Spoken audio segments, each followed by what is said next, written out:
Well,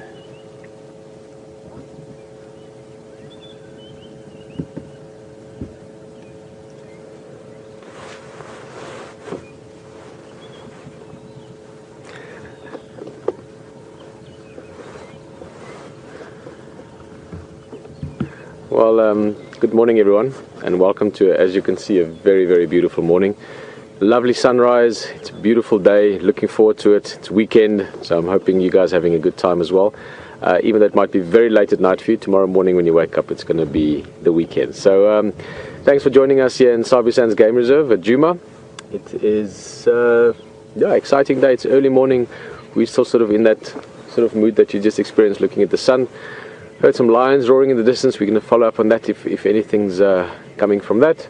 HD is going to be looking around for some spotted things, see what he can spot, and we're going to just have a lovely time. Brian's behind camera. Brian, always nice to have you there. Will, Tara, Nikki, everyone in control. Alex, nice to have you there, and we're going to have a great morning.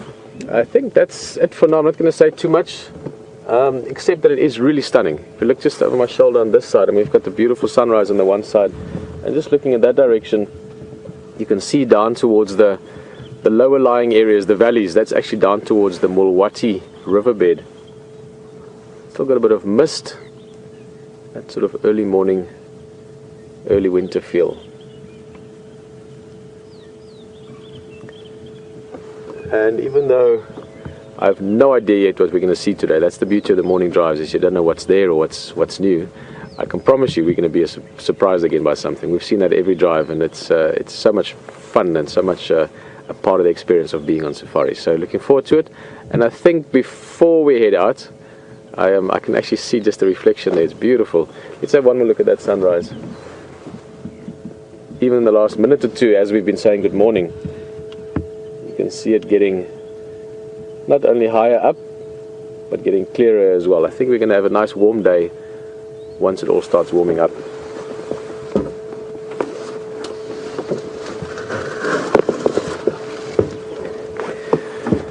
As always, thank you for joining us on the Safari Live experience.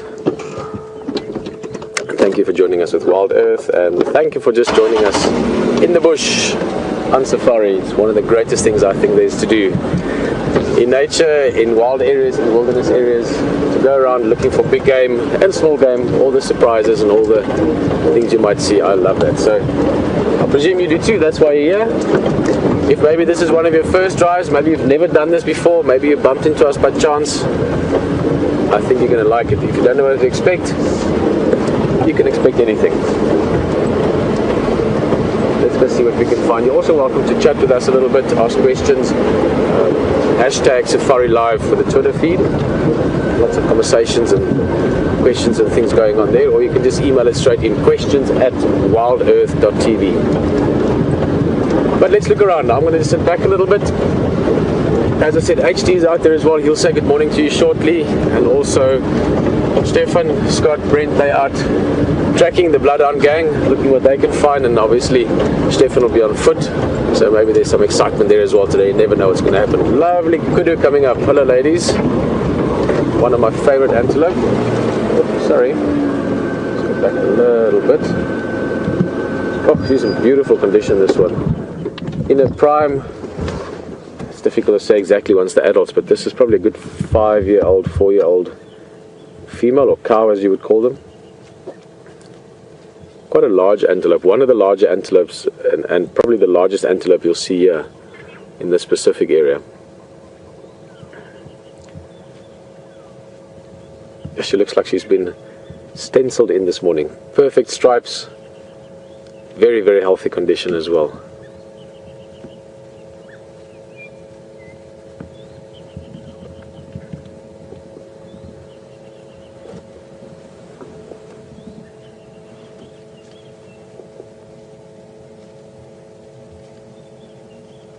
You can see a strong body, strong shoulders, strong hindquarters, quite fast, but probably more importantly than fast is they're incredibly agile and they can jump very high, so they can outrun a predator through thick bush, because that's where they like to live. Typically they're browsing antelope, they eat leaves, and to escape a predator in thick bush, to be able to run fast in a straight line is important. but not as important as being able to twist and turn and jump over bushes if need be. Let's go have a look. We might actually get them with that sunrise behind them, and that could be a nice view. So let's see if we can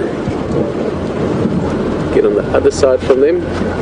Just the two females. Oh, there's a couple more. I was going to say there should be more. They're normally in small herds, sort of 3 to 7, 3 to 10 animals. They don't form large herds, again, because of the habitat preferences. Oh, that's lovely.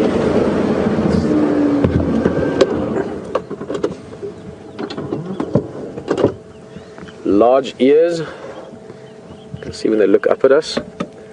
Again, living in thick bush most of the time, not all of the time, but a lot of the time. Their eyesight's excellent, it's as good as any other antelopes. But their hearing is super well developed, because in thick bush you're not necessarily going to see the predator first. You've got just as good a chance, actually a better chance, at hearing it. A little twig break or a leaf crackling. So the big ears come in handy for that.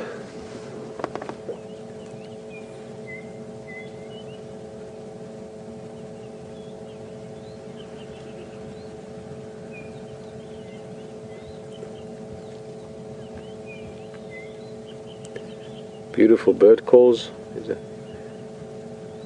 batis calling in the distance.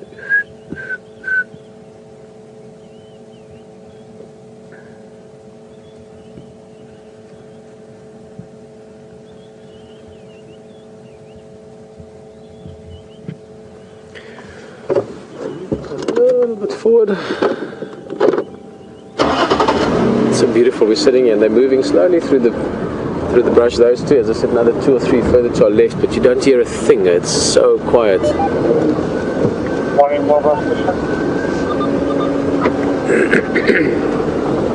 Excuse me.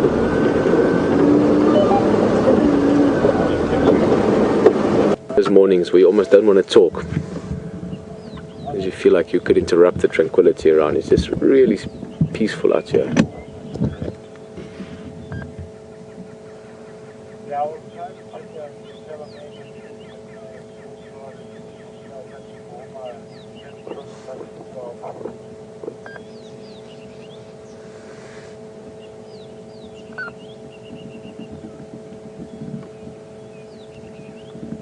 Look at that. What a morning. Let's go look around.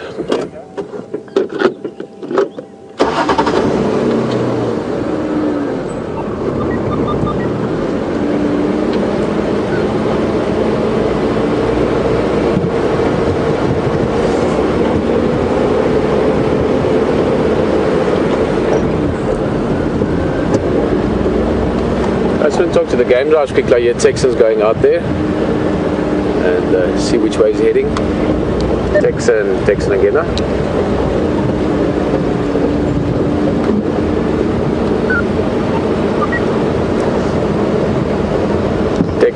Texan, you copy?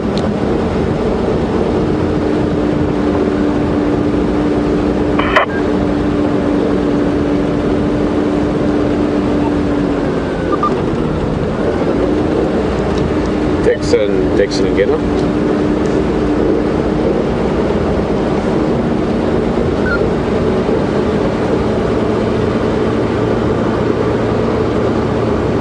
Maybe he's checking one of the other channels.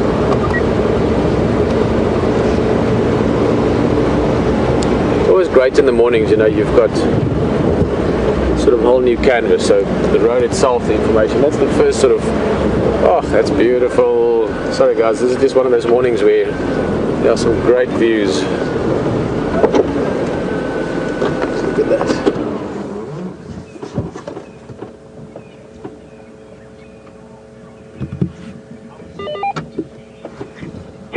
Texan, coming for yours.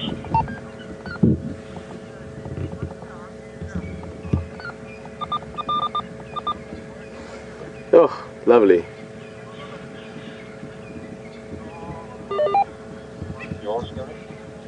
I'm sure all of us, just a little bit, were checking those branches for a leopard. I had this beautiful experience end of last year. Brian was on camera as well. It was Djuma, huh? Yeah. the Djuma up in the tree. It was after sunset, so it was this sort of thing, but after sunset. This leopard was walking up this branch as a silhouette against the sort of an early evening sky. It was beautiful.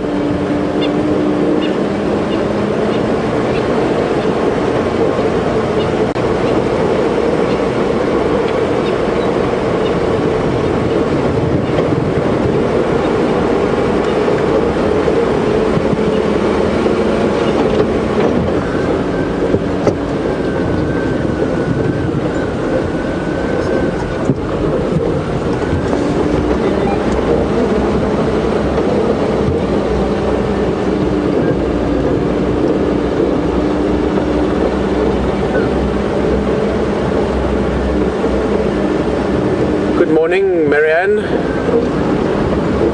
Trying to think, it must be sort of early morning in Arkansas. Welcome on the drive. Just asking, so I'm just going to check, always at any road junction, it's good to check for tracks. There's fresh hyena tracks.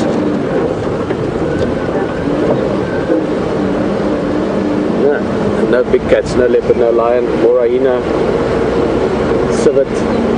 Marianne, you were asking if all the antelope go into rut at the same time or in the same season. Yes, I mean within a sort of a broad spectrum. So the main rut that we'll see, partly because it's numerous animals, and also because well, it's the most displayed, if you want, of all the antelope, are the impala. But kudu, waterbuck, all those bigger antelope as well, they go into rut similar time,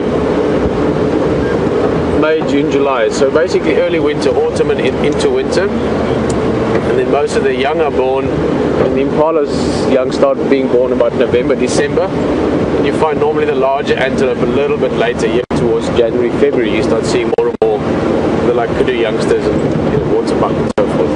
So yes, within the same season, but not the same sort of couple of weeks or the same month. It's spread out over sort of the 3 months of late autumn, early winter.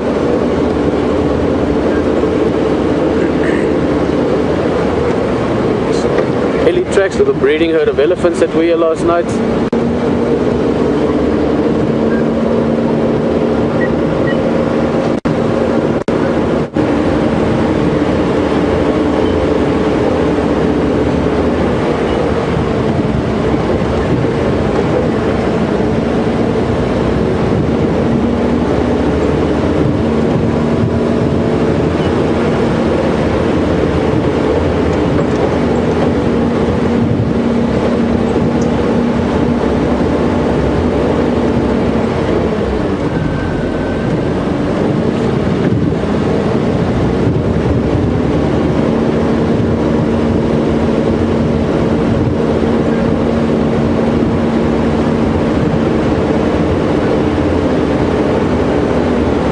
We're going to keep looking for tracks, looking for animals. HT is busy doing the solve.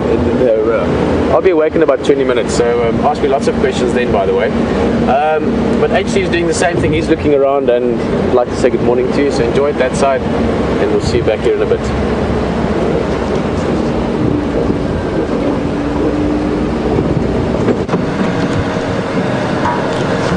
Good morning, everyone, and welcome from our vehicle here on Safari Live from the beautiful Djuma and Arathusa Game Reserves in South Africa, here in Sabi Sands. My name is Hayden Turner, and this is VM on camera here this morning with me. What an incredible morning, hey? Pete, I'm sure, just showed you that amazing sunrise and the mist on this beautiful, beautiful landscape. Here we are, just looking for Q, one of our favourite leopards, or my favourite leopard anyway, but I'll come back to him in a second. I just want to give you a little bit of a update on where we were left off last night. Pete had Q. We came out looking for him, and Q is a male leopard, that the first male leopard that I saw in on this reserve back in November. And we came up here last night, looked up where he had that remnant of that kill up in the tree, the last bit that he had left. We went down, he wasn't there. We went down to the water hole just here called Treehouse Dam to see if we could find him. We saw his tracks going across the road towards the dam, and we went down, we saw him. I heard Pete going down the other side there, thinking the same thing. Pete turned around because we were actually talking to camera down there. He came back up looking for Q, and Q was back up there. So it just goes to show you that you can look at one place and then 10 minutes later the animal can be back in the same place, or the movement of the animals is what I'm trying to say, is it's always good to go back and check and check and check time and time again. So we went up there just then. There's nothing left. There was a couple of birds of prey in the tree, and that's it. We just saw a track just back here heading down towards Treehouse Dam. We're going to go and see if we can find him. He may be down there drinking. He may be on the move. It is 15 degrees centigrade or Celsius and 59 Fahrenheit this morning. So it is rather cool. Everyone's got their jackets on and their scarves. We're all a bit soft when it comes to anything going under 15 degrees. And it is a bit chilly this morning, but what a beautiful morning. Crisp, fantastic. If I give you a little sensory update, the smell of that grass, there I am telling you again, over and over again. I'm sorry if I repeat myself like an old broken record, but there is this beautiful sweet smell of the grass when the moisture is on it, and as we can see across here, there's a lot of dewdrops. It's a little bit hard. I'll just try and find a nice spot for VM to see if there's any dew on a spider's web or something like that, but it's more just like a little bit of moisture. Yeah. Oh yeah, that one there. I'll go a bit closer for you, mate. I don't know if there's any dewdrops on it. No. I've got you past the picture there anyway, mate. But anyway, folks, take my word for it. It's there's a lot of moisture in the air. You can feel that, and that makes it sort of emits or helps the plant emit this beautiful scent that's going around at the moment. And there's mist all the way through here. I'm just driving slowly. There's a lovely little spider's web just there, and that tree just there. I can't. It's a little bit tricky. Lovely little spider's webs all the way through. Dewdrops all over that. So beautiful moisture in the air. 15 degrees Celsius, 59 Fahrenheit. A little bit crisp. Lovely scents around. And we're going to go and try and find a leopard. Now there's a lot of vehicles out this morning. We've got two radios, of course. Our radio that we communicate with. And I've got this Game Drive channel. Now the Game Drive channel we've got on loudspeaker at the moment because we've got a new arrangement on the vehicle, so you will be hearing a little bit of chatter behind, radio chatter. We're just turning up to Treehouse Dam, one of my favourite dams. If this is your first time with us, welcome aboard. Fantastic to have you here with us. And if it's your regular safari goer and get on the back of the vehicle on a daily basis, welcome back. It's great to have you here.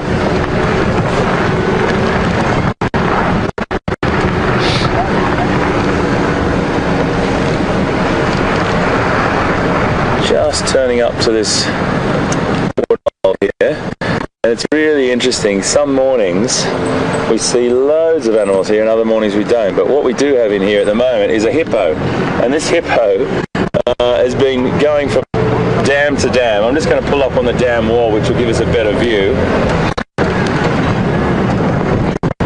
Just listening to this radio, folks, please excuse me.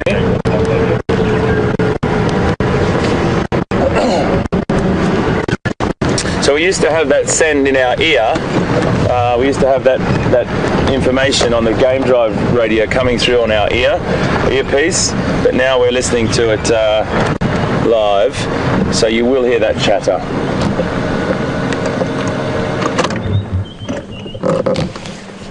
So there is a hippo in here. Now this hippo, he was on twin dams a couple of days ago, and the water was very shallow for him. He felt a little bit vulnerable, so he removed himself from that dam in front of us and went through into the vegetation. I think he would have gone back down to potentially Arethusa, and he may have been pushed out of the herd by another bull. Who knows what the situation was? It's very, very difficult to tell what happens in the hippo herds unless you're sort of right in front of them and you see the altercation or the confrontation happen. But sometimes when they go out and graze at night, they will, it looks like just a little bit of a rock in the middle there, but he will come up for breath any second. They do go out and graze at night, and if they do stray further than they should because of food availability, or further than they normally would, sorry, because of food availability, they have to go further afield. Sometimes they use a dam that's just like a little satellite dam from their main dam. So there's lots of different factors that could be involved here, but he is the only one here at the moment. I'm just keeping an eye out around here for Q. Some beautiful bird sounds at the moment. I can hear African fish eagle, I can hear Cape turtle dove, I can hear woodpeckers. It's amazing.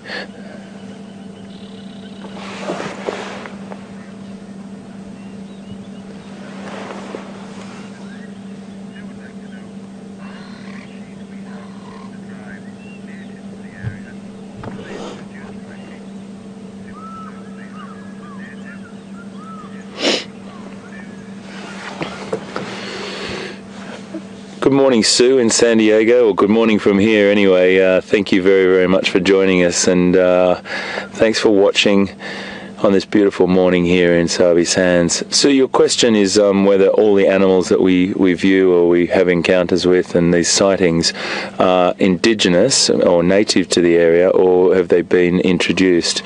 They're all indigenous, and there's no non-indigenous species here that we see.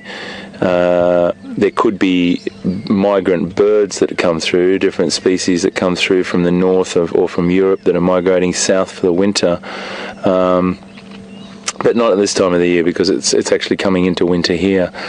So all the mammals that we see are native or indigenous species, and that's what the management of the reserves are all about.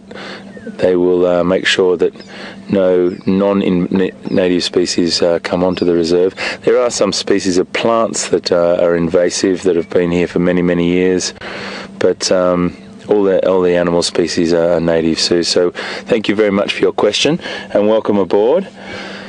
Just trying to find some little birds for you, but it's a bit quiet down there.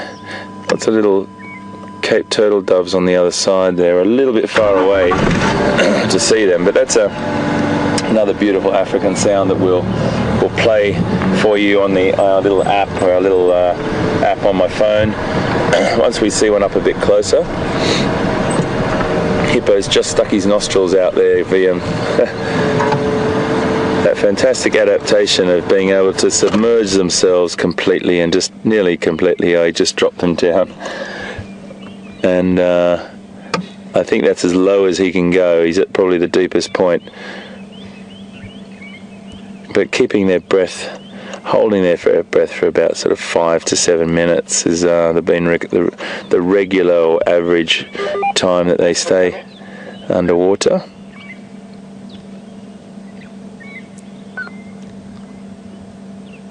There's his nostrils again. What a beautiful morning. So let's go and try and find some tracks from Q coming across this road up here. We saw them coming down, so I'm going to take a left here.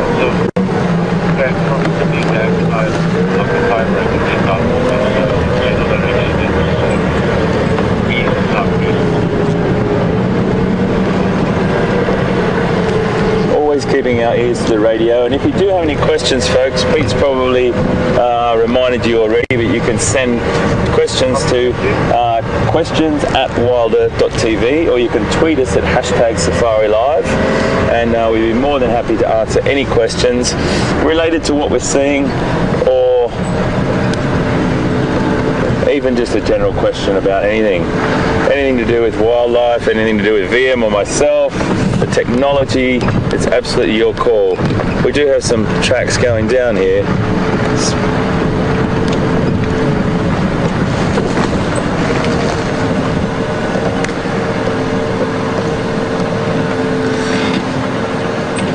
So whenever we put our heads out the door, out the side of the vehicle like that, we're looking at tracks just below us here. Just looking down through going nice and slow here, folks, just down through this vegetation. There's a little drainage line down here that we have seen many a leopard frequent.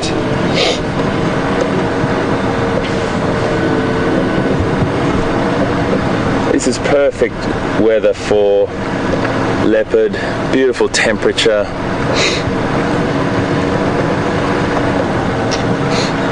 And also, you know, he had a kill 2 days ago,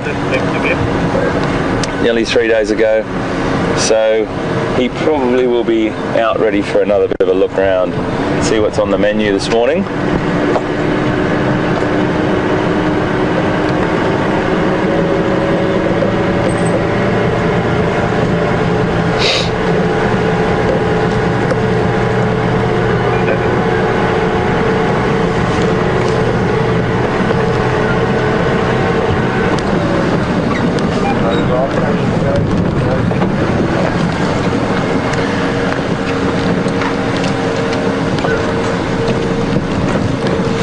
Looking at tracks at the moment, folks, to see if there's any fresh. And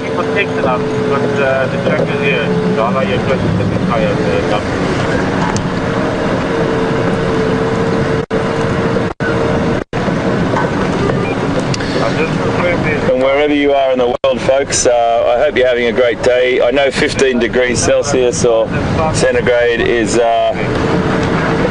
and 59 Fahrenheit is not compared to some of where you live. Just looking for tracks here, folks.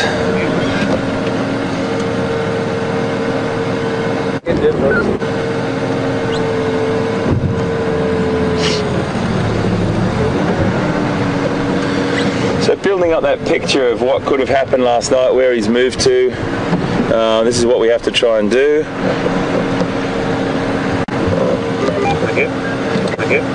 Just have a look to see if there's any tracks crossing down here. If he's come down that drainage line, there might be tracks just down the bottom of this little dip. Now this could be a little bit of break up here because it's a notorious little dip for that. So I'll come back to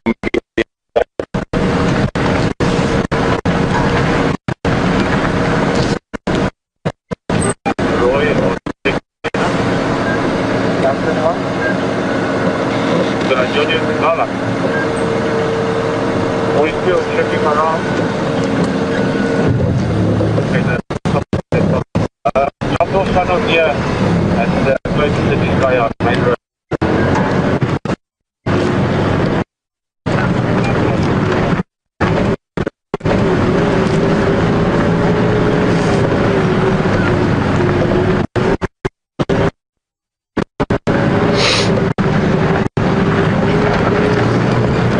Question from Lisa. Hello Lisa, welcome and good morning to you. Got a question from Lisa about whether elephants are afraid of bees and whether that's the truth. Well, there's not a lot of animals that do like bees except for maybe honey badgers and other birds. They will be able to withstand things. But most animals will try, excuse the pun, but beeline away from bees. And yes, it's not a pleasurable experience for many animals, and elephants aren't that fond of them. I've never seen it in action, but to say that I could verify, it's only stories that I've ever heard and never that I've read, that they don't really fancy being around bees. But yeah, I'd say that that's a very, very true fact, and you'll find majority of animals are the same. Thank you for your question. Good morning to you wherever you are in the world.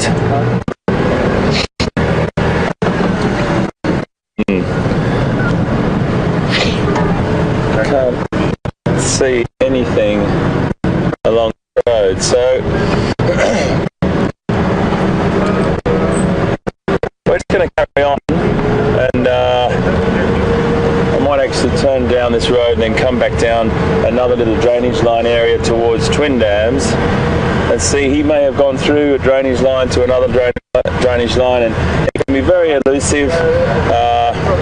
When you get onto being on foot, it's a very different story. When you're with a good tracker, you can follow that animal and get much more information by going through those little drainage lines and seeing where they've gone.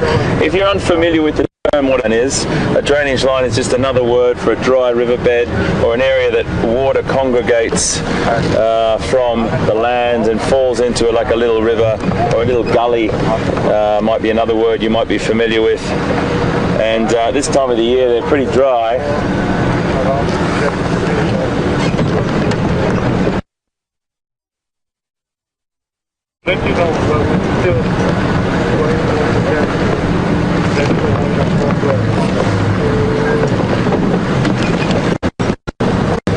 Yeah, it's a bit tricky. I cannot pick up any tracks coming out of there. We've got tracks at the top. We might go back up to that other side. Just want to go down to the bottom road and go along the bottom road and see if there's anything coming through there. Oh, I'll tell you what, when you drop down into these little drainage lines, it's a bit chilly.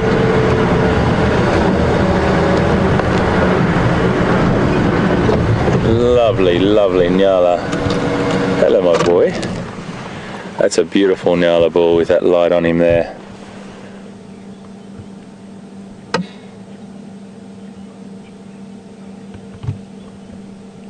Oh, isn't he gorgeous?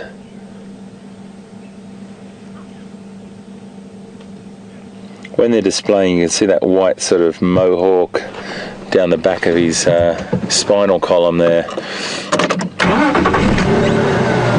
That lovely white stripe, that all flares up. He can make that stand up in a display that he will use in a dominance display and sometimes a courtship display. And it stands up really, really beautiful to watch. Lovely, lovely animal. That's a Nyala, spelt N-Y-A-L-A, Nyala.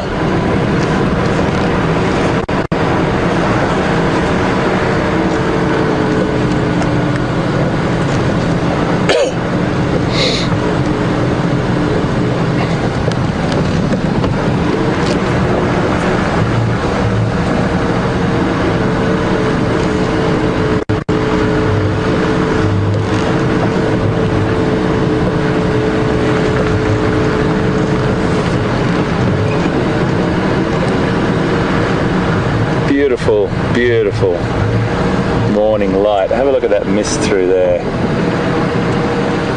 So nice.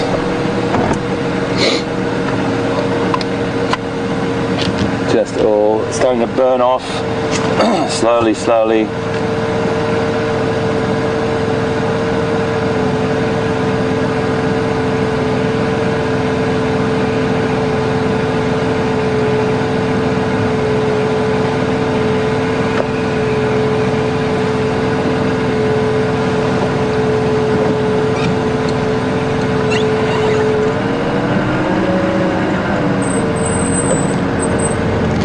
So nice. You just start to see that mist rising. Excuse me. When we first woke up this morning, the mist was just the most incredible sight across that valley.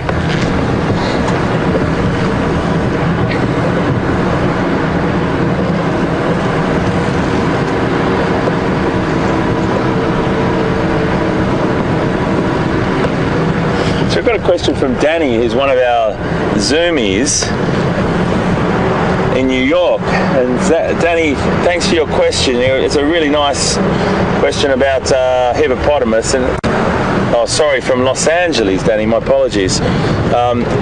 Danny, wondering how long that hippos stay with their mum, it's quite an interesting process that happens after birth.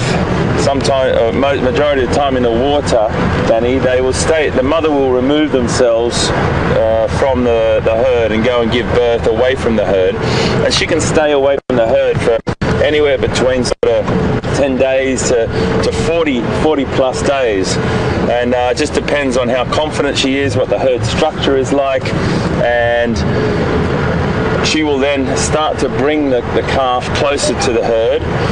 And once she brings the calf closer to the herd and gains confidence, she will then suckle the calf underwater as well, which is pretty incredible.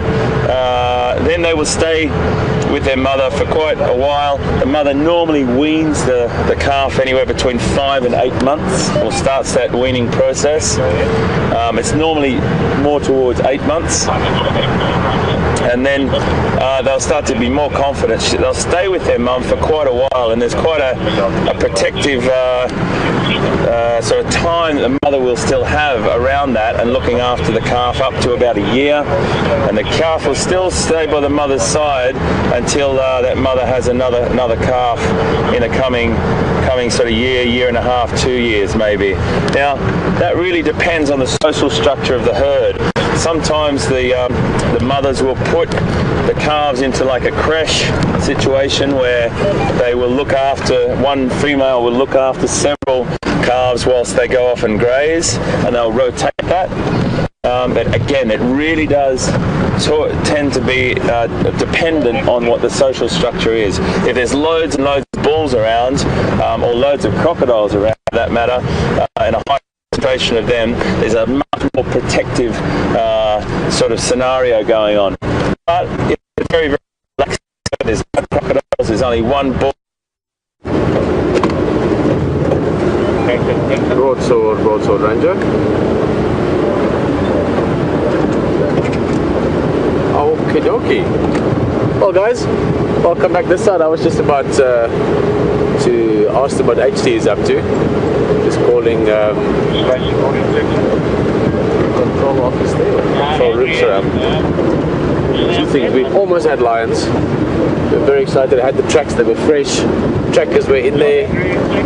Texan and the guys were looking around, but then we found that they had crossed north into Bafusuk area. Let's turn this down a little bit. There we go. And in the same time, or in the same process, we've also found some leopard tracks. It looks like a young male. I'm guessing it's Djuma, coming from the north, sort of Bafusuk, that side, heading down in the general direction of Voyatela or of Djuma. So we're going to look around there. Tracks were very nice and fresh. And from the general direction, I'm hoping maybe, what is that, some hippo tracks. Hoping that we could find him. So we're going to look around the Djuma Dam, Voyatela Dam, same dam. See what happens. I'm feeling a little bit of withdrawal symptoms, not seeing Djuma. I mean, we can't complain. We've seen amazing leopard the last 2 weeks really. But I want to see Djuma again. So we're going to go look around, see what we can find, and just see what the morning brings. It's nice and cool. In fact, I put a scarf on just now. It's I mean, it's not cool like, you know, New York in the winter, or Indiana or Illinois or Minnesota or any of those cold places. It's not like that. It's a nice cool. But it is certainly not feeling like summer. It's feeling much more like late autumn, which is where we're heading.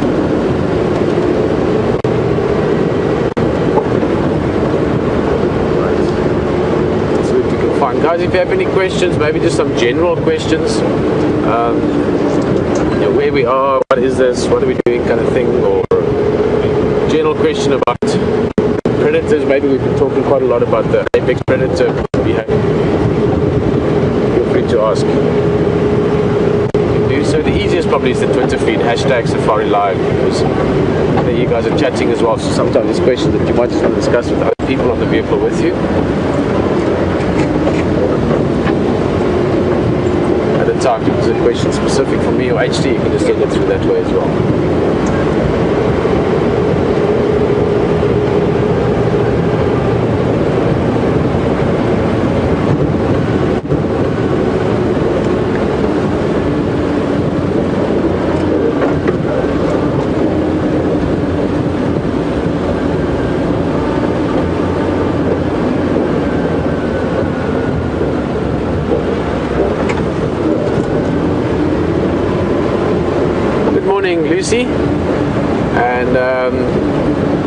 curious to know where in Indiana you are. South Bend.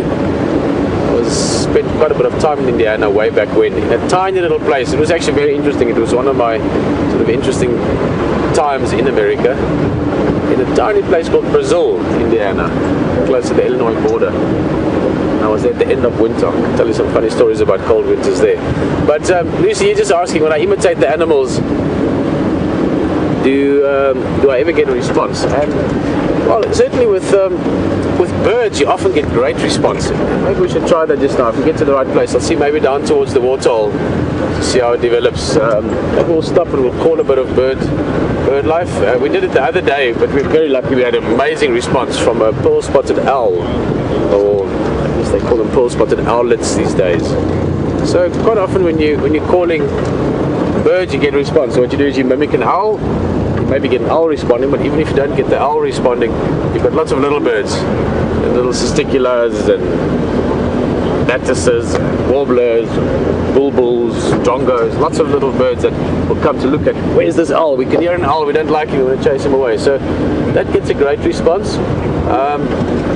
With big mammals, there's a couple of calls you can make that will definitely get a specific response, but typically speaking, you don't really want to do that. It's not... you don't want to interfere too much with the behavior. So with the big mammals, not really. Also because you try and not do that, so to speak. But I often get a response when there's a few people sitting in the vehicle, even if it's just a little smile or a chuckle. Fun to mimic sounds. I'm teaching my daughter now as well. I'm not teaching, kids are great. They're little kids, and we see this with, for instance, Shadow's cub. Young animals, it's so fascinating to see how they learn. And yes, we teach certain things, but quite often you must just do things. Kids are amazing at just picking up on all kinds of fun things. And what I do when we go to game reserves with Sydney, she's 3.5, going on 4 now almost. She loves making the sounds, and she has a laugh. I mean, she literally sits there laughing when I'm making all the sounds. Jackal, she loves a jackal. She does a pretty good jackal. A hippo, she's not that great with a hippo always, because she starts laughing before she's into it, but hippos are great, and you hear them often down at the waterhole, She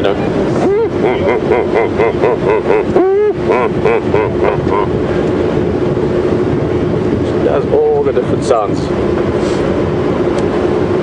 Yeah, it's one of the beautiful aspects of the bush, is just the whole experience, and sound plays such a big role in it. Smell as well, obviously. That's the one thing that maybe down the line we can get you to feel as well. Smell is a very good sort of atmosphere influence, I guess, because smell is a great memory trigger. So driving along, you pick up little scents and smells, sometimes not even consciously, that reminds you of something, and that helps to really draw a picture around as well. Obviously smell and sound and sight, you combine those three, then you've got a lot of inputs already from your surroundings, and then there's a sort of feeling that you get with it, and then there's the surprise element, and that's your game drive.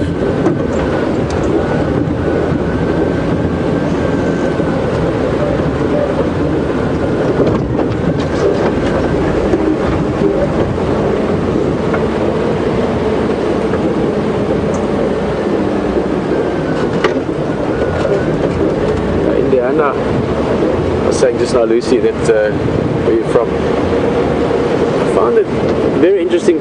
I spent some time there on a farm actually with friends, and travel around quite a bit. The guy, his name was Dennis, big guy, like 6'5", probably weighed about 130 kilos, which is about, what is that, about 260, 280 pounds. Great guy. And I really enjoyed. That's one thing I would love to see more of. If we get the opportunity to travel more in North America than in the United States specifically, Canada for that matter as well, but it's just small towns, normal sort of rural areas. People are just living their lives. The big cities are a mistake. New York is one of my favorite cities in the world for that matter, but it is great to get to know people living in smaller towns, because it's sort of the real life if you want. But very fond memories of traveling in the States. We've got a great country there, and not to include Canada in that, or not to separate it, but Canada, I other country, I would love to visit you, just because you guys have got really big space. You know, Alaska for the US. You guys have got an amazing area. One of our, in fact, many of you in Helen, who Helen were the first guys down here. We were the first people that hit the ground here, and Nick eventually married Helen and moved back to Canada. Nick always, when we touch him,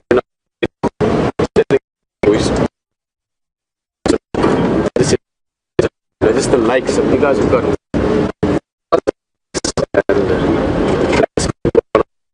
and right up there with seeing polar bears in the North Pole, tigers in India, going to Alaska, seeing the bears and seeing them. Hello everybody, and welcome to the sunrise walk here with myself, Steph and Scott.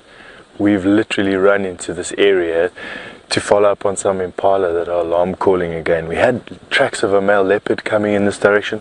We came round the block, stopped, heard these impala calling. They've stopped now, but we're going to be making way down this animal path. Come along. When you're hearing animals giving alarm calls, it's important to get into the area. Okay, I've got a male impala running. It's important to get into the area as quickly as you can, because they don't call for long. Okay, now we just got to keep our eyes open. So we've got an impala, we've found the impala. And now it's just a question of luck, really. So there's the impala. You can have a look there. The noise you're hearing in the background is a helicopter. That impala, you saw him give him his alarm snort. We're thinking that this male leopard that we found the tracks of is here somewhere. Now it's looking in the sand for some tracks.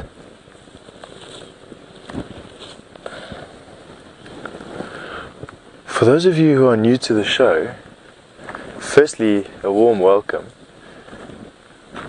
And secondly, we've introduced bushwalks so that we can show you what it's like when we're on foot in our neighborhood or in the bush where we are.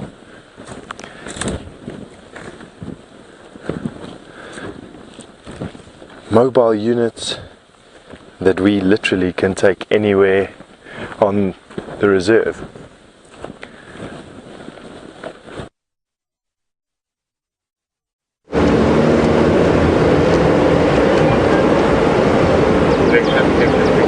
Alright, well, just at Gari Water, we just stopped a little bit to get some lyric there, back there, sitting in the sun, just warming themselves up. And as we stopped, we heard some interesting calls. Speaking of calls, Lucy, your question earlier, a lot of animals can call and get a response from us. That's one thing I can guarantee you.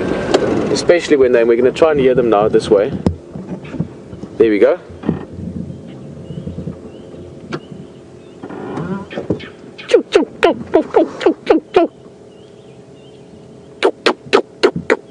It's actually closer to what it sounded like. Now that's sort of an orange alert monkey alarm call. It's not quite full red alert yet, but it is an alarm call. And the response they get from us is that we want to go and see what's going on there, because normally when monkeys are calling like that, probably 7 out of 10 times, if more, in this area of this part of the world, it's a leopard. So, as I said, that's not a full sort of red alert, you know, it's more like orange alert. So maybe they've seen something and they're not sure, or maybe they've seen it and it's left. But let's go have a look if we can find them, and if we can find them, try and see where they're looking, and then we take it from there. Oy. I think Stefan and them would also be curious about this, and they join them a bit for the walk there. We'll get back to him when there's their opportunity again. This is always great. Early mornings, very exciting, because it's a blank canvas, things to be found on. the monkeys. And they're shouting only at the cold, I think. Have you got something there? Now we picked up those 3 tracks for that Ngala. Myself. Sorry guys, I'm just trying to... There you can see, up in the sun, nice and warm. But also, and very importantly, a great vantage point, a great place to sit and look around, be a sentry. And the guy we can see there, sort of to the top left, that looks like one of the, or not one of the, probably the dominant male.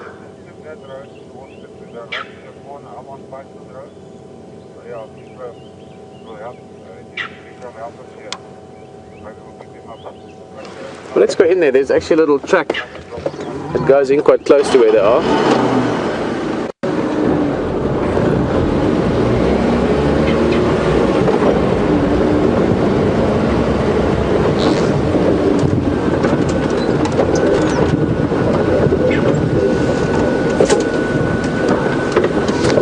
Alrighty.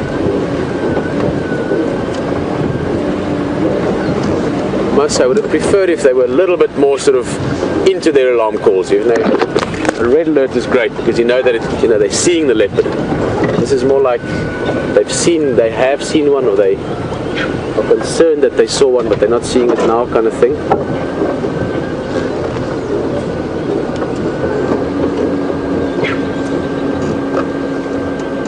Morning, monkeys. Look at those guys.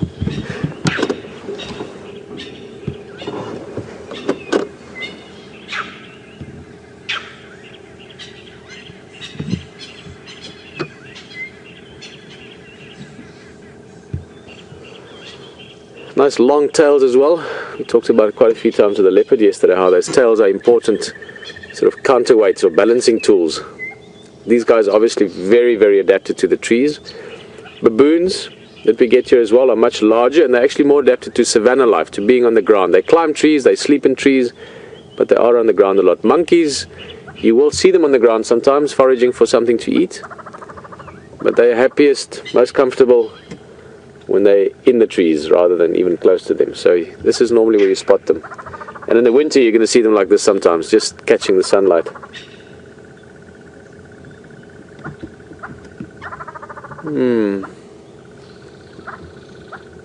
There's the big male. He's just looking around now. No more alarm calls from him.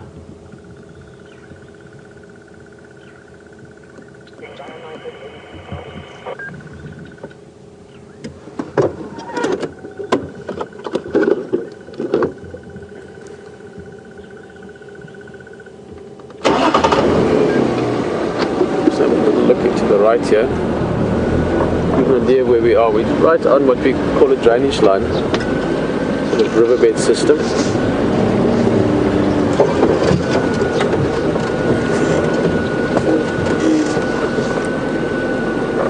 See to the right there, that's the kind of terrain we're looking at. So lots of, that's the riverbed itself, so grassy, sort of thick lush grass, some tree stumps, lots of bush. Perfect leopard area, but as I said, the intensity of the alarm call is not high enough to tell us that there's a leopard here right now. There might have been one a bit earlier, maybe one that moved through. So we will start looking around again for tracks.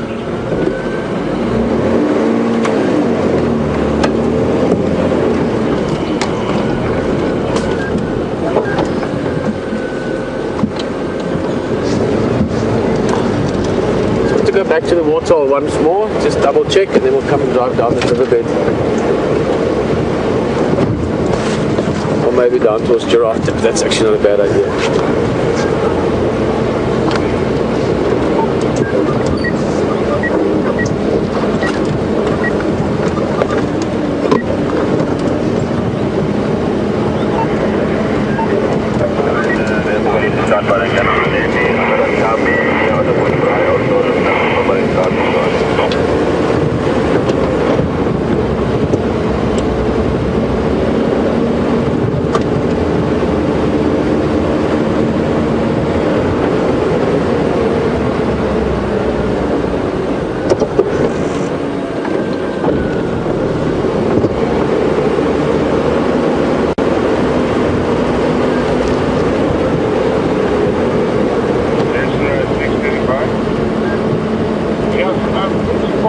It's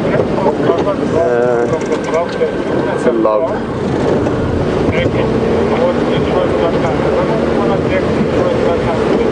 We're going to keep looking around here for tracks and enjoy the walk with Stefan for a bit.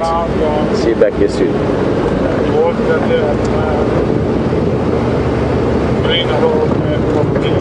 Well, welcome back to the bushwalk. It isn't without its faults, but as you know, we are a highly mobile unit here walking around on the ground, and from time to time there are some problems, so please excuse us for that.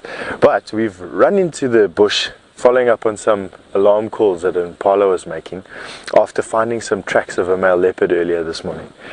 We definitely think that he's in here somewhere. Impala were not just barking at anything, they were really alarm calling. So we did find one male impala. He didn't look too stressed, he bounded away from us. And what Scott and I have done in the meantime, while you're away from us, is we've come and made a full circle around where we saw where those impala were, just to see if there's any tracks of that male leopard coming out. The good news is that there are no tracks of this male leopard coming out of the area where we were. And you are now going to come with us, and we're going to go and walk back into the bush down a drainage line to see if we can bump into him. Without tracks to follow, it's quite difficult to follow exactly footstep for footstep, and you've got to use a bit of your intuition as to where we think this leopard's going to be. We think he's moving along a drainage line that we're going to be going with, because he doesn't come out on game paths on either side of the drainage line, and the impala was in the drainage line when we came out. So let's go down, let's see what we can see. If you do hear a helicopter in the background, my mic might be able to pick it up. There is one flying around. In actual fact, we can show it to you. You can see it in the distance over there. They do regular patrols using a helicopter in this area. And it looks like that we just happen to be in the patrol area of this helicopter for this morning.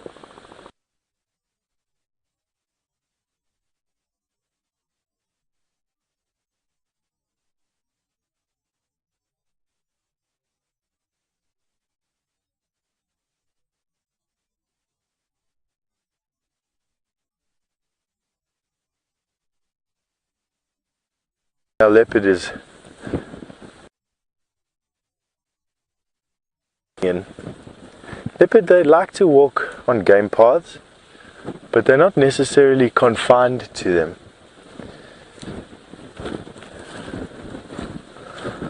And I'm now looking on the sand, looking for the tracks of him on the sand here. I don't see anything here. We're just going to keep on crisscrossing through here.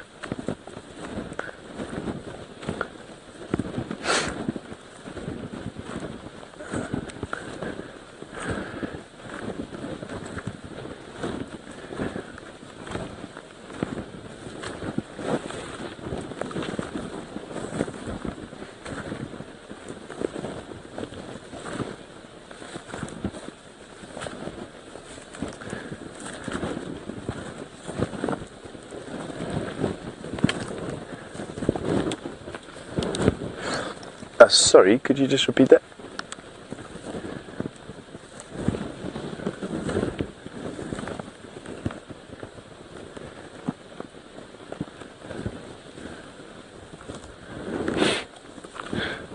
Hi there, Murray. It's a good question. Is there a rainy season in the park? And yes, there's a rainy season in the park. The heaviest rains that we have are from December all the way through to about March, with the heaviest rains falling in February. So we definitely do have a rainy season. This far south, we also have definite seasons. We have a winter and a summer rather than a dry season and a wet season like they have closer to the equator. So at the moment we're in our autumn. As you can see from the color of the bush around us, this drab browny color, plants and grass are starting to lose their leaves and starting to lose their color, and we'll be going into winter now, and winter will then go into a dry season coming out of winter, September, October, and into the beginning of November, and we'll start having some light rains November into December, and that's when our rainy season starts, December, January, February, March, and then we'll start going from in the middle of April or so all the way through to May, our autumn, and then back into winter again. So yes, absolutely. Let's see. What we're going to do is we're just going to stand here for a bit and listen. It's always a good idea, you know. We've come into this area. We've come into this area to look for a male leopard. We heard some impala calling, had a fresh male leopard tracks. You get this feeling in you that all you want to do is run through here and shake every bush, but in actual fact, it's best to sometimes just sit and be a bit quiet.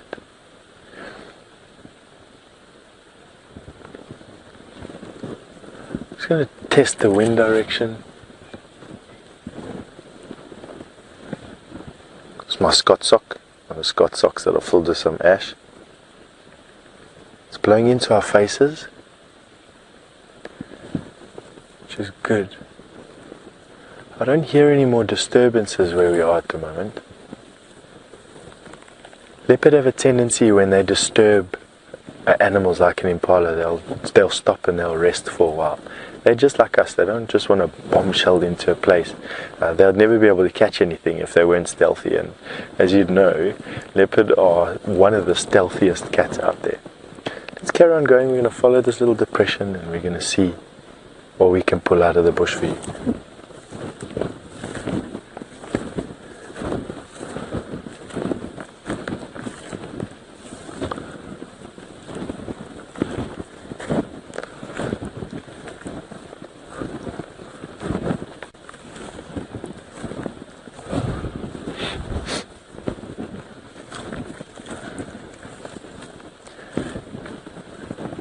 As you no doubt have seen by now, I am carrying a rifle.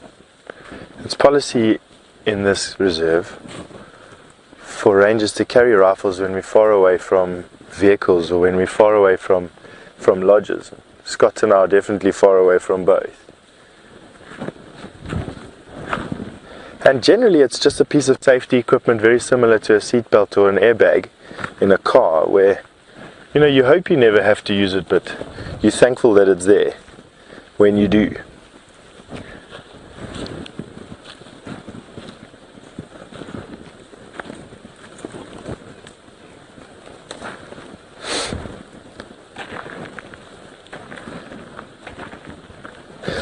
Now, you also no doubt have noticed that I have a white armband on my upper left arm.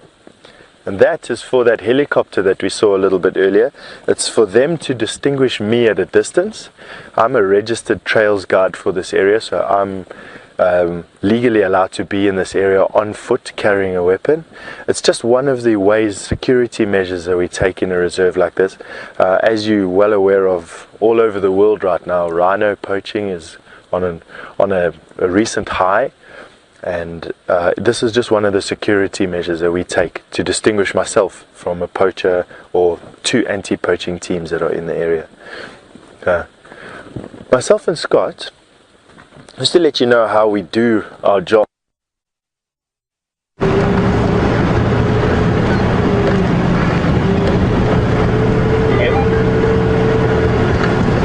The folks were still looking around. Apologies, we just lost a little bit of signal from Steph there where he's walking, but we'll go back to him as soon as we get that rectified. We're just still looking for tracks. We've gathered that Q has walked this direction now. We picked up some new tracks coming up into here, but then it went into the bush. We're just going to try and come up and see if he's come out of this block somewhere. But just going to stop and have a look at these boys ever so quickly.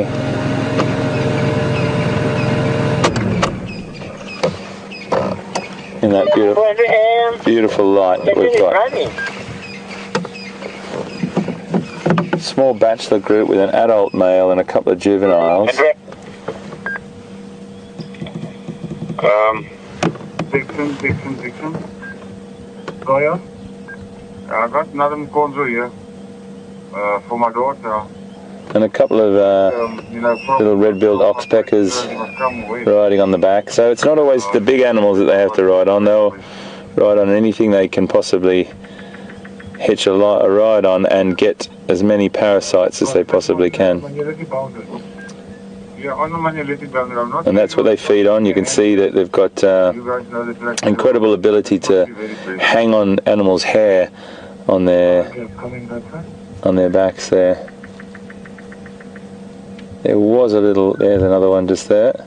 They can hang right down on the side. They've got these really sharp little modified claws that allow them to do that. You can see here something interesting, the adaptation or the ability. One of the most successful antelopes in Africa, the impala, has the ability to browse and graze. Browse is a term that we use, just in case you're not familiar with it, a term that we use to describe an animal that feeds off a vegetation line as opposed to grazing. So obviously a grazer feeds off grasses and sedges on the ground, and a browser is an animal that feeds off the vegetation above the grasses and further up. So an elephant could be classified as a browser, but they do a little bit of grazing, I suppose. But grazing is normally a term that's referred to when the animal puts its mouth down and bites the grass off at ground level, using its incisors, whereas elephant is more, I suppose it sort of falls into the category of browsing really. And you've got white rhinoceros, or that is a grazing animal, black rhinoceros is a browsing animal, giraffe is a browsing animal, and the list goes on. But it's just a really nice way to stop and have a little look at this.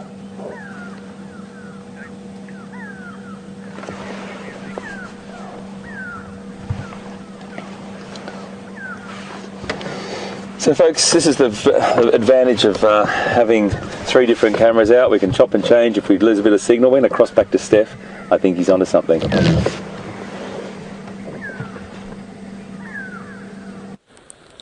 Welcome back to us again after a short break. It looks like we're jumping from one to one here. It's nice to see. Every time the scenery changes for you, you don't have to follow us around in the bush while we poke our noses under it all. Well, just before we left each other, I was busy explaining how we work, how a tracking unit works. So basically it's myself and Scott, we two very experienced guides. Scott's behind the camera, I'm behind the rifle, and together we work as a team in conjunction with Brent, who's in a vehicle. So we drive around, it helps us cover more ground. We then find some tracks, we judge whether the tracks are fresh or not fresh, and then we usually circle an area where the roads are, or using the road network. If the tracks don't come out of that particular area, we get onto the tracks, myself and Scott, and we follow the tracks into the bush, while Brent tries and lends us support in the road network around us.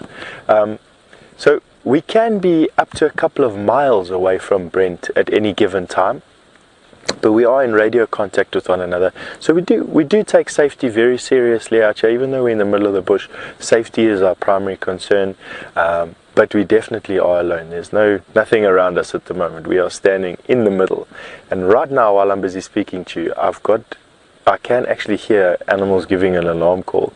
I'm just going to take out my earpiece quickly and just use my ears like parabolic reflectors.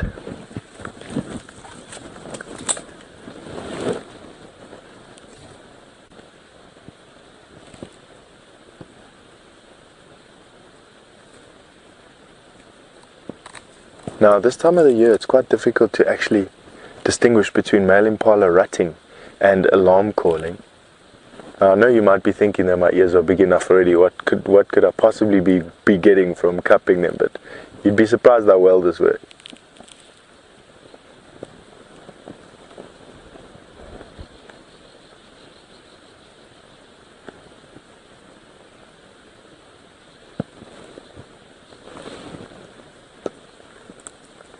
It's a male impala that's busy rutting. So taking some time and listening, I initially thought that it was just an impala giving an alarm call, but it's actually a male impala in the May rut at the moment, confusing everybody. So I think we're going to carry on walking with this drainage line. Let's see if we can get some idea of where the tracks of this male leopard come out. See if we can show him to you.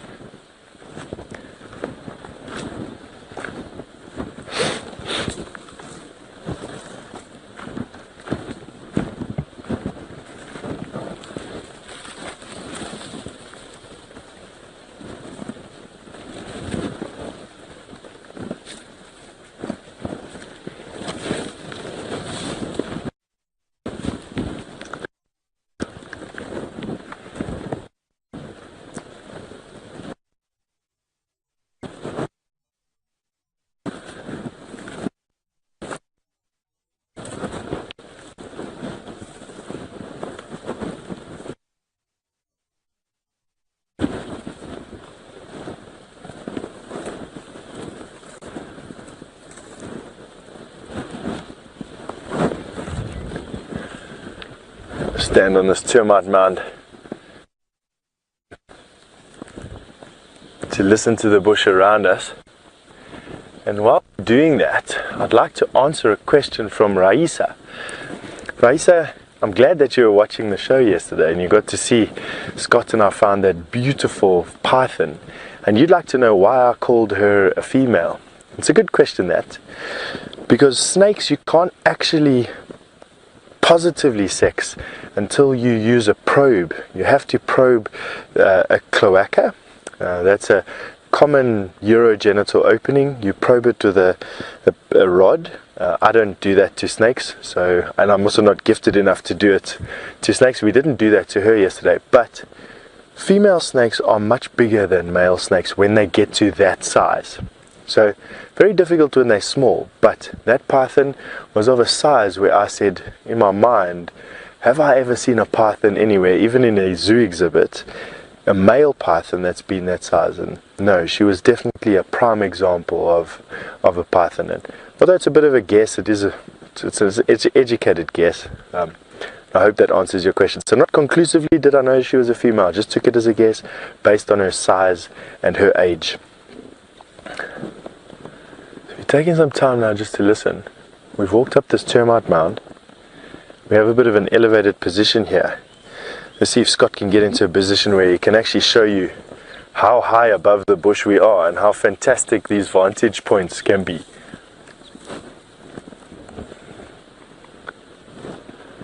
Still got that helicopter quartering the area.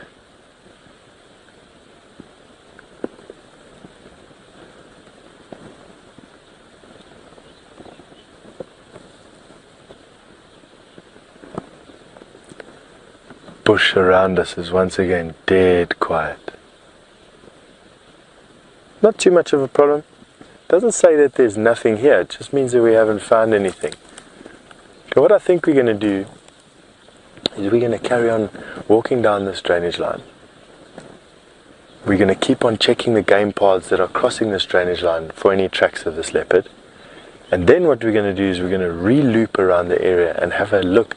There's a ring road probably about a mile from where we're standing at the moment. We're going to be slowly making our way towards that road, and we're going to see if this leopard hasn't slipped by us in all the chaos around here and is now walking somewhere else. I'm going to walk off the termite mound. We're going to carry on down with the drainage line and crisscrossing it. And looking forward to showing you what's around the next bend.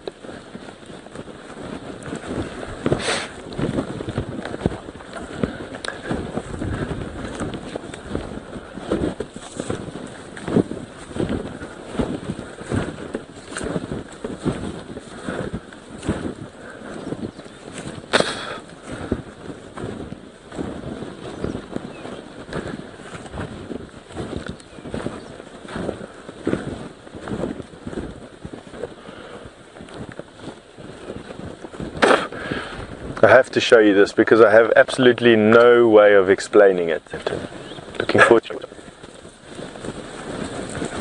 That is a piece of elephant dung that's stuck about 4 foot off of the ground. I'm actually at a loss to explain to you why it's there. I'd love to say that it was because a female elephant walked past here and just happened to deposit it into the tree, but I can't say that conclusively. There is one other dung there. So what may have happened was an elephant was feeding on something here. I have to show you this because I have absolutely no way of explaining it. But looking forward to it. So that's something quite bizarre to see. Floating elephant dung.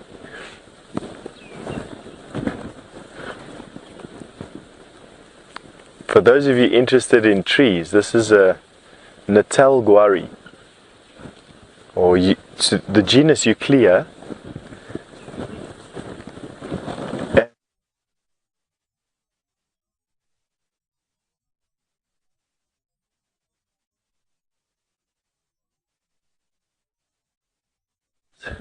And it was only described to modern day science a couple of years ago.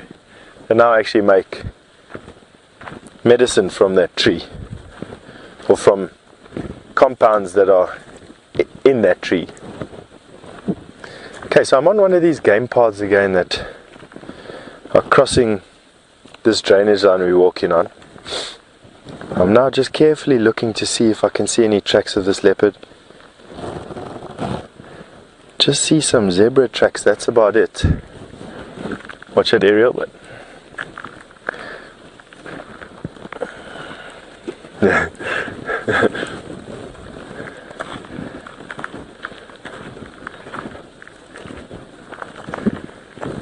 so here's a nice sandy patch, and as Scott will try and show you, there's no tracks that we can see here from this male leopard.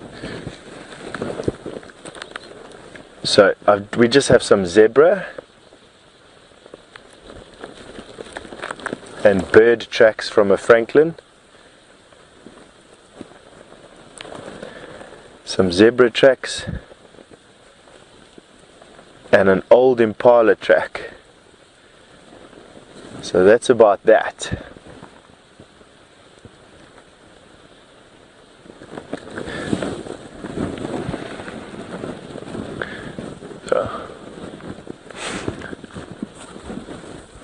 So, I hear that Pete has got something nice to show you, and while you go back to Pete and he shows you what he has to show you, myself and Scott are going to carry on looking for this guy. Hopefully, holding thumbs, we can pull something nice out of the bag for you today. Enjoy whatever Pete's got for you.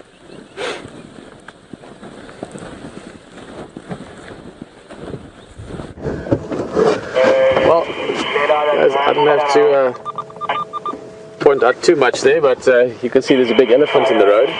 But so let me just turn this volume down. We were talking earlier this morning about sound, sight and smell, building the experience around it. And I'm going to explain to you what you would have smelt if you were sitting here. In fact, you might actually be glad that you can't smell. This bull is in full must. We will try and get around him at some stage to see him from the front. It looks like quite a nice sized bull as well, decent tusks on him. A little bit difficult now because we're looking into the sun, but he's got very, very wet back legs, and he's got this constant dribbling from the penile sac. So, and that's what you're getting this strong scent from. Now, must is a condition elephant bulls go into. You could almost compare it to estrus for a female, for the cows. So they go into the state where their testosterone level goes up 5-6 times normal. So massive increase in testosterone, and in that time they become well, potentially more aggressive as well, but certainly more dominant within the elephant bull society. And they normally travel quite a bit as well, as this guy's doing, looking for female herds, looking for breeding herds, specifically looking for females that might be in estrus. Estrus meaning that they're receptive to mating. They're in a sort of on heat, or in a state where the reproduction is ready to find a mate and ready to have offspring. There he goes. Just a little bit of a narrow road at the moment. We're going to give him a few minutes. It opens up a little bit further up and we'll try and get around him. But that smell, it's if you understood what I meant just now with what must is, so higher testosterone, more dominant behavior, looking for females to mate with, the scent you get from it is quite strong, and it's very difficult scent to describe, but it smells like heightened testosterone from an elephant bull. That's a stunning view. big Ellie just walking on the road. You know why? We discussed this yesterday on Drive. He's walking down the road because he can. And this guy really can, because even if there was another elephant walking down the road, because he also could, coming this way, the other elephant makes space for this one, because in must, he is dominant over other bulls not in must. And that's quite an interesting thing as well. It helps elephants to regulate sort of dominant behavior within the male society. They don't have to fight for it every time. They will fight for it sometimes. And when you get two big bulls, both in must, both competing for the same female, you can have severe fights, I mean even to the death. But 90% of fights are avoided by this must condition, because as I said, this guy, we'll see him when we can see him properly now, but I would guess he's in his 30s already, late 30s even. He looks like a big guy. But if he's in must and there's a bigger bull than him coming down the road or at the herd that he's following, and the bigger bull is not in must, this guy would be dominant. So there's a great way of sort of allocating hierarchical dominance at different times of the year to different bulls. The bigger they get, the older they get, the better their condition, the longer they can stay in must. Full elephant, you know, bull in full must in his prime, let's say a 40, 45-year-old elephant bull at the very peak of his physical condition, can be in must 3 months, 4 months, up to 6 months out of 12. So obviously lots of opportunity there for mating. It can be a little bit more tricky to deal with. Just got to sort of keep your eye and ear on the ground when you're close to a bull in must. This guy seems alright. He's aware of us. Oh, he's beautiful, huh? Whew. Beautiful bull. Just going to slowly roll past. We don't want to go fast. We don't want to be sort of too excited around him. So I'm just going to continue past quite a bit, and then we'll turn around only, and we'll wait for him up the road. He's going to have a little bite to eat. Thank you, mister, giving us an opportunity to come past. You can see that heavy temporal secretion even at a distance. Okay, so we'll go a little bit further along and then we'll turn around. Oh, it's a big Ellie. Nice big guy. Alrighty.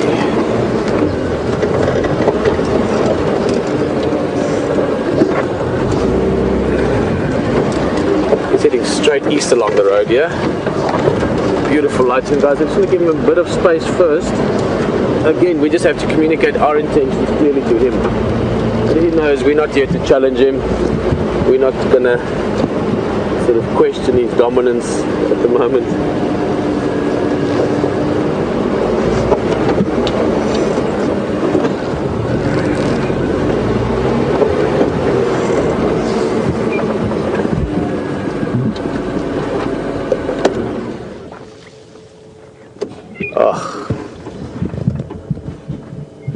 Yeah, I'm going to go with about probably early 30s. I thought he was a bit older earlier, but early mid 30s, 33, 35, something along that range.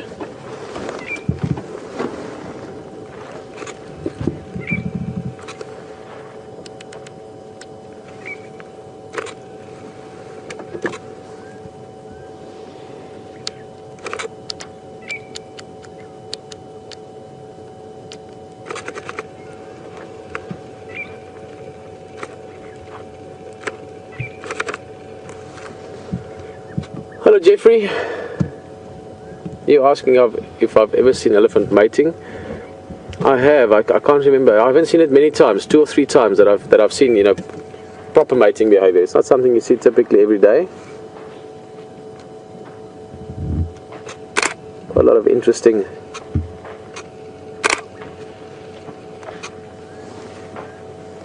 behavior that goes with it. Guys, I'm going to try and stay in front of him.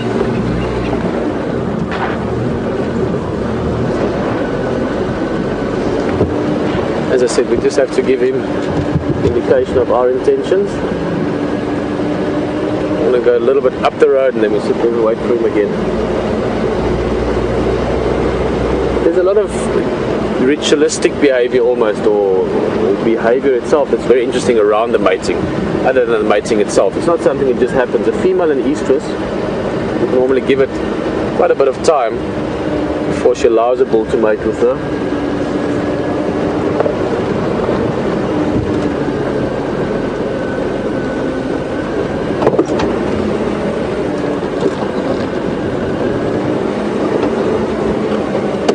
wait for him again a little bit.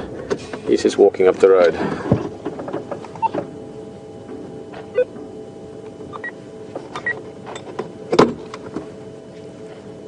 Indian Caller Station, come in. Morning, are you on Gari Main? Alright, then we've just got a nice big Madonna and Love on Gari Main heading east. I'll give some of the update.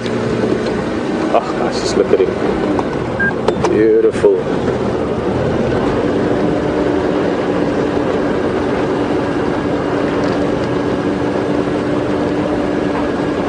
I want to let him come past us.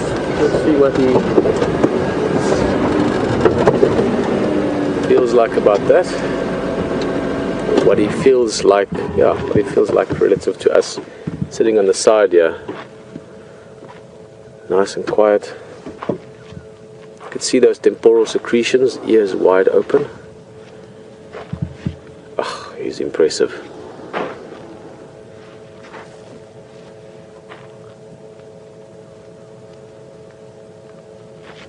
He's going to be a little bit quiet now as he goes past us. See, he's not challenging us, so to speak. He's going to just walk around us.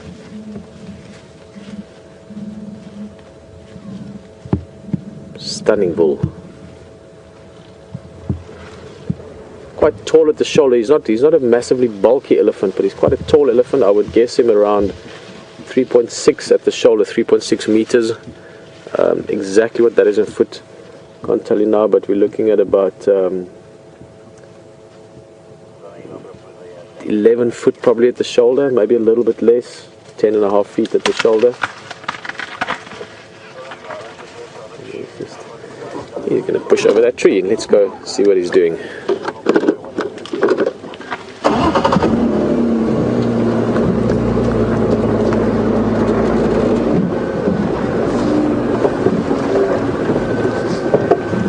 Lisa, yes. I like that question because you can almost make it sort of two-way or two meanings to it. Lisa is just asking if we're smelling for females. We'd certainly be smelling around for females. So you would be testing the air to smell if there are females in the area, especially estrus females. You could pick that up from scent. You could hear them as well far away. And you could also say you smell leaf oil for the females. To us this might sound almost on the edge of repulsive, but for females, especially a female elephant, a cow elephant in estrus, that is the top of the range aftershave that he's smelling there at the moment. So that smelliness is also good for the females or attractive to the females, but he would certainly be smelling for, listening for, testing for, and keeping a nose out for a receptive female. That's big male.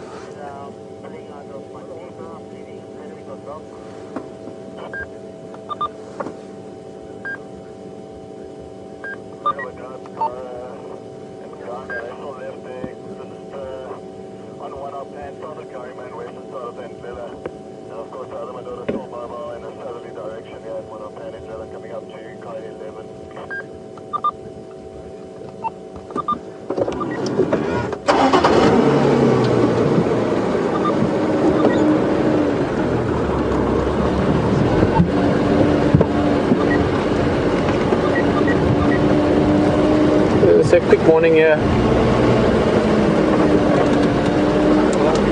Morning guys, how are you? Hi, good, how are you? Very good. That was nice to see you. What's happening that side? Ngala, one night plan? This side, yeah. But there. This one, okay. Oh, okay. Farmbang South? Yeah, Farmbang South. Oh, okay. See you later. Cheers guys.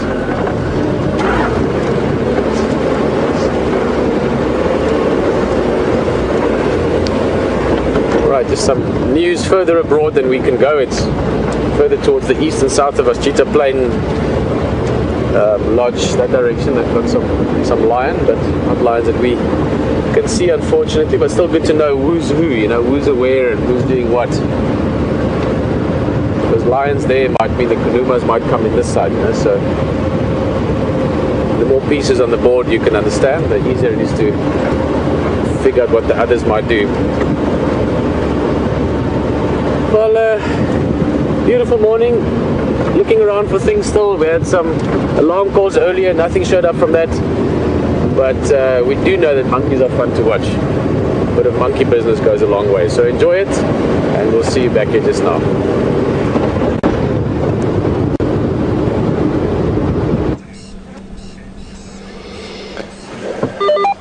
Folks, we just stopped because we don't often get to see vervet monkeys behaving without running away from the vehicle or whatever, and they're just feeding in this grassland quite nicely. The light is quite beautiful. Just to the left there was a couple down to the right, but they're just walking back towards us. And then as we'll have a look at these couple here, but there's a tree just quite close to us. There's a fair few in there. And it's just really nice to see them coming across this open area in this beautiful light. There was a couple jumping around in this tree in front of us. They're up in the top of the tree. So up to the left hand side or right hand side, there's a few in there. They're feeding away. These are vervet monkeys.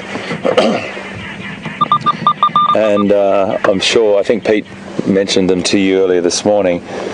They're quite a fascinating little species, and there's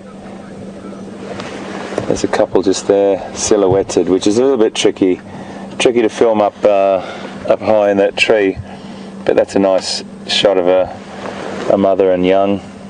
There's a couple up there. So this troop is probably about 10-12 animals. I can still see some down on the ground, but whilst we're on these ones up in the tree feeding on those tender young shoots, really gregarious group of monkeys that spend most of their day foraging in family groups, or troops as they're also known.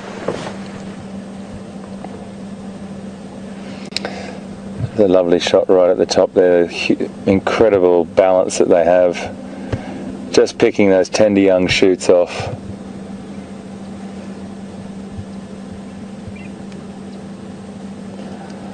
They're pretty incredible in the sense that they eat virtually anything. Anything that's edible, they'll consume. Very adaptive. They can come into human-animal conflict situations as well, because they do love farmers' crops, so they can be a bit pesky at times. But here in this protected reserve, they're at one with the habitat. And you can see, it's just, I wanted to stop because it's not often we get to see them just feeding like this without, as I said before, scurrying for cover. We've had a fair few questions about monkeys. Why don't we see so many monkeys? We don't see many monkeys, and baboons are very, well, not rare, but it's not the most commonest primate that we see. We probably see vervet monkeys more, which we're looking at right now.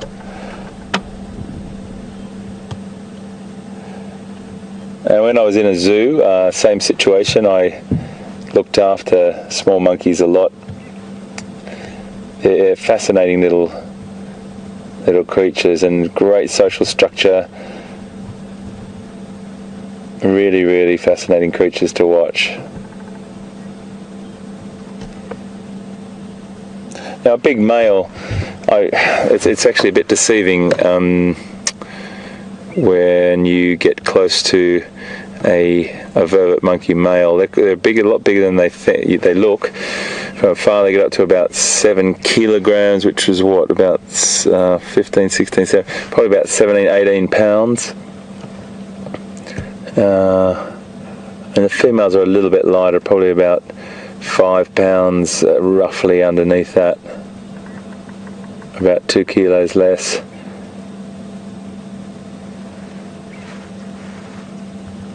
So these guys are diurnal. There's only a few species of primate that we have here in this part of the world that are nocturnal, and that's the bush babies. And they are a nocturnal primate, large eyes, very different looking, but these animals are predominantly diurnal. They'll be going up into the trees exactly like they're sitting like that at night to escape predators, potentially snakes or leopards or other small cats, but predominantly leopards and pythons would be some of their main predators that prey on them. Just nice to see. I think that's the male just running along there. The agility, absolute skill and agility is nice to watch as well. So I just thought I'd stop here because it's nice to see monkeys behaving naturally.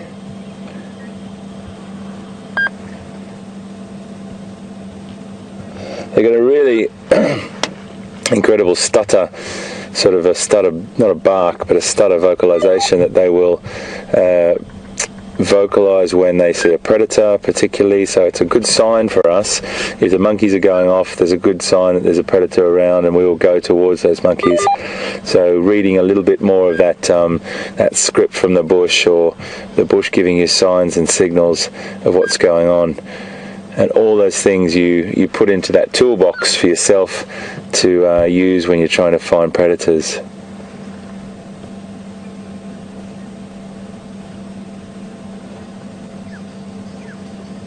So there's a lot of monkeys around that are strictly sort of arboreal, and arboreal, I'm sure most people are familiar with that word, but meaning up in trees or off the ground. Whereas these monkeys will spend a fair bit of time on the ground foraging as well, and that is because they have to. The canopy or the vegetation doesn't allow them to go from tree to tree as easily as in a much thicker wooded forest. So they have adapted, and they spend quite a bit of time out on the ground. They can be quite fast when they need to, but many pairs of eyes, and animals up in trees always keep a fine lookout for predators approaching. Okay, I just thought that was a nice little time to stop. So they're found mainly in savanna or this little woodland area, not too densely vegetated. They're beautiful.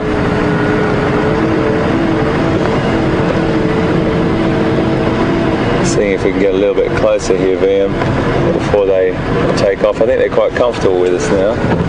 VM, there's quite a nice little baby just there, feeding just up in that. If you go up to the tree and then go about 9 o'clock from the trunk, 3 o'clock out on that limb that goes, that first limb out to the right, there's a nice little youngster getting, that's him, just feeding away there.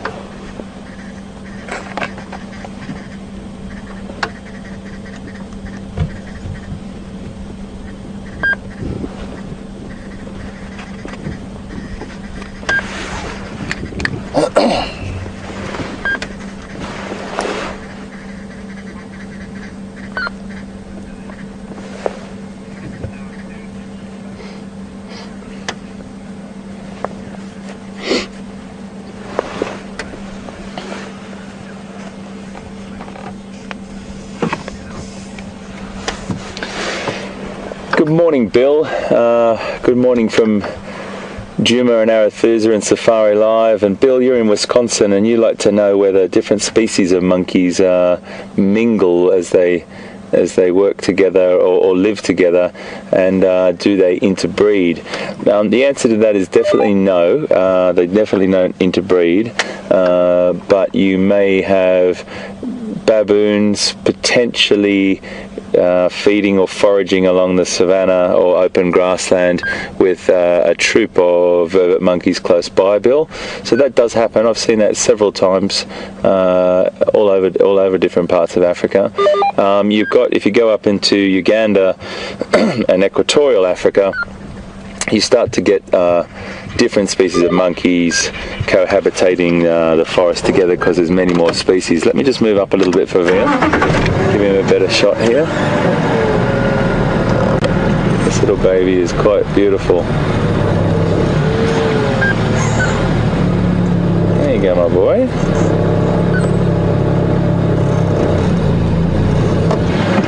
I'll go a little bit further for you, mate. Oh, is he good there? That's good. Okay.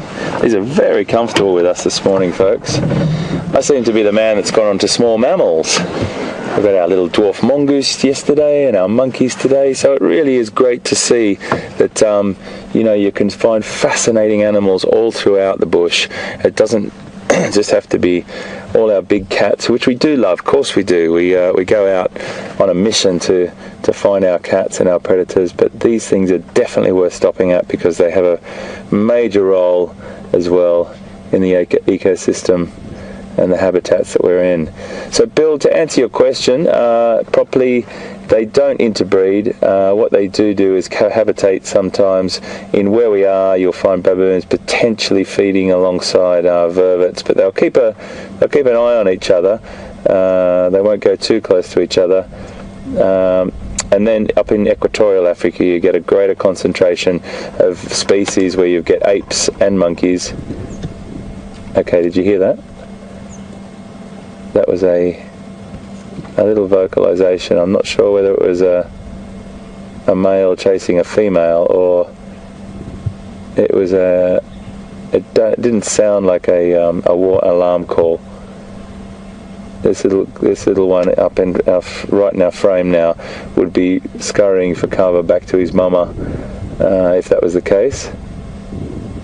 I love how they can just sort of sit there and balance up that high.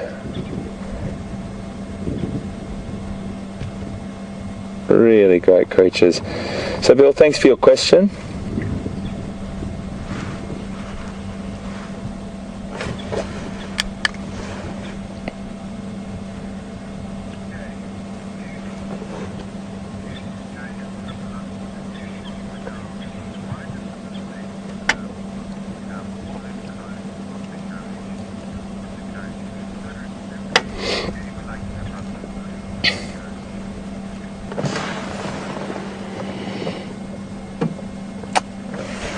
We've got a question from Judy in London. Welcome, Judy, and I hope the sun is shining there for you at the moment, my friend. I'll be back there next week.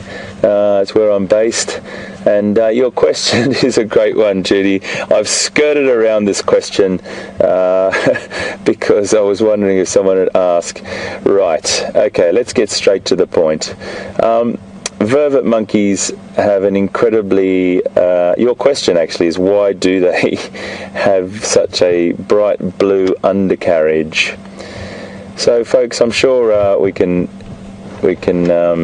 understand what we're talking about there. Yes, they do have a very bright blue area of their body which they use as a display to show their dominance, I suppose, to other males, and it's a display area. Very, very bright blue. Extraordinary, actually, for a mammal to have that blue. It's a turquoise blue colour. That is a display area for them to ward off other males and just look as big as tough as possible. And they do use that. They will sit with that undercarriage on display many a time. Males definitely do use that, and it's quite incredible to see because you really don't expect it. You see this sort of quite dull grey, dusky sort of colour with a black face, and then there's this amazing blue undercarriage. And Judy, I do love how you've used that. It's very British, and I do like that the undercarriage is quite blue. Yeah, so that's what they use it for, and I think we'll move on. Thank you very much for your question, because it's a question I always get asked. Whenever I did a story in South Africa up near the Zimbabwe border years ago on vervet monkeys, and they are a species that has been persecuted for many years. They can become a great pest to farmers, and that whole conversation, that whole topic is another debate in itself. But there was a man up there that was rehabilitating vervet monkeys that had been orphaned, and yeah, it was pretty hard to get away from having the blue undercarriage in shot. but it serves a purpose, and we wouldn't have more vervet monkeys without it. Shall we move on? Thank you for your question, Judy. Fantastic, and I hope London's shining.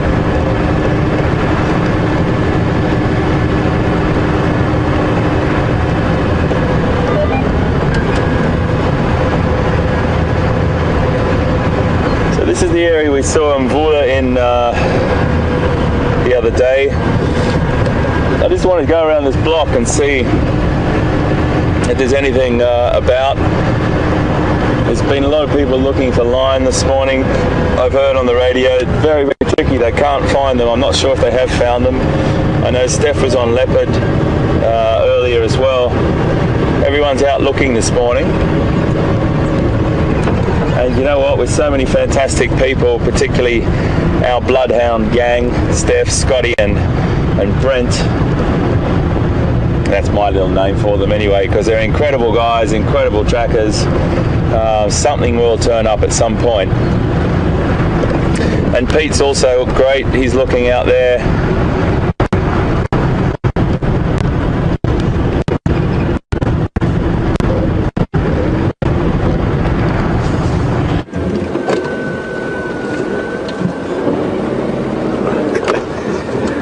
Glad you could join us. We just found an elephant here. We're just maneuvering around so we can get to a better view. Let's first give you a nice view from up top here. We're on the sort of the wall, if you want, of Bafusuk Dam. One big bull elephant. Not as big as that guy in Mustard earlier, but still decent size. I think it's two hippo as well. We can just see one now, but there's saw two hippo earlier.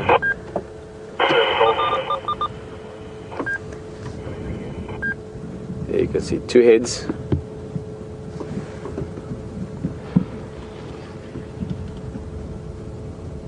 Actually looks like it's a bit far away, but it looks like that elephant might also be in must. He's got heavy temporal secretions, yeah, and back legs are wet. Okay, he'd be in must as well. Now, put that into context with the bull we saw earlier. We're quite far from there by now. We're probably a good 2 kilometers away, so 2 kilometers, sort of a mile and a half away. So it's not likely these two will probably bump into each other. But if they were to come across each other in the vicinity or at a herd with the elephant that might be in estrus, that would be interesting now, because then there'd be real competition between the two, because they're both in must. So then they would have to decide, well, who's bigger. And if need be, have a little sort of wrestling. Sorry guys, this is a radio beeping. I just want to see if I can sort that out. Yeah, we don't have to where this point of